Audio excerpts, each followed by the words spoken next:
Good day. I will read each topic title first, followed by its detailed summary in a listener-friendly script. Topic 1. Headlines span escalating geopolitics, domestic political upheaval, market and workplace shifts, and everyday life. Geopolitics. CENTCOM says the US carried out a third set of strikes this week against Iran after Tehran attacked a ship in the Strait of Hormuz. The vessel hit was the MV GFS Galaxy, Cyprus-flagged, which suffered engine room fire and heavy damage with one crew member missing. The IRGC claimed the strait would be closed until further notice, while CENTCOM pushed back, saying international waters remain open and US forces stand ready to ensure freedom of navigation. Regional alerts for ballistic missiles and drones rose as Gulf states reported heightened defensive postures. Oman sought mediation, and disputes over how to implement the June 17 transit agreement, North versus South routes, helped reignite tensions.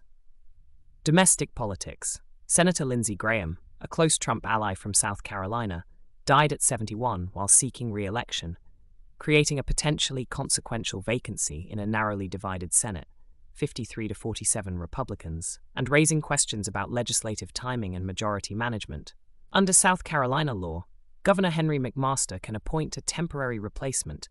A special primary to select a Republican nominee is set for August 11th, with candidate registration beginning July 21st, and local figures such as Nancy Mace are weighing runs. Any change could affect GOP priorities like the Save America Act. Markets and workplaces. Wall Street analysts are bullish on a few long-term AI and cloud beneficiaries. Amazon, strong AWS, ads, e-commerce, Marvel Technology, data center and optical demand, and AMD, data center GPUs and server CPUs. As AI infrastructure demand rises, a Verisight survey finds 69% of Americans support forcibly moving half of AI companies' shares into public sovereign wealth funds, echoing proposals from politicians like Bernie Sanders amid concerns about tech layoffs and automation's labor impact. Goldman Sachs warns tens of millions could be affected over the next decade. Lifestyle and family. Research identifies 7 behaviors common to parents whose children keep confiding in them. Parents regulate their own emotions first, share vulnerability and thoughts, ask about feelings, not just performance, accept all emotions, including anger and sadness, repair relationships after conflict through apologies and renewed conversation, avoid dumping emotional burdens on children, and create an inviting rather than coercive conversation atmosphere, emphasizing that intimacy alone isn't enough, and concrete actions that build psychological safety matter.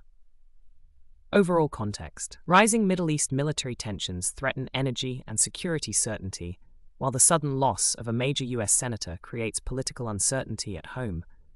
Markets are looking to AI infrastructure for growth, even as social and labor pressures push some toward public interventions, and family life coverage stresses emotional safety and communication in parenting.